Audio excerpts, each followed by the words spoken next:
Chapter 3, Crossing the Mortal Veil. Emerging from the underworld was like being born anew. Orestes found himself on the banks of the river Styx, where the living world shimmered like a mirage beyond the water.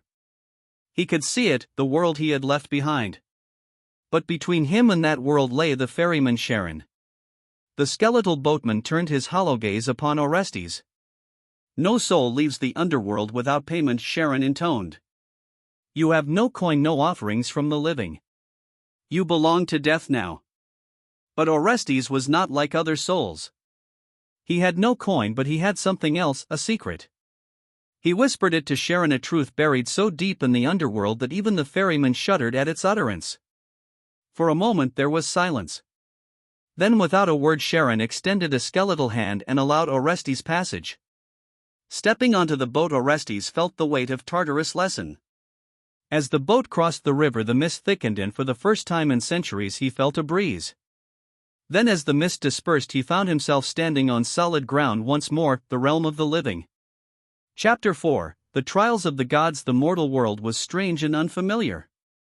The cities Orestes had once known had crumbled, replaced by temples and statues of gods who had long since stopped listening. Yet he had no time to linger. He had a destination, Mount Olympus. But the gods did not welcome fugitives of death so easily.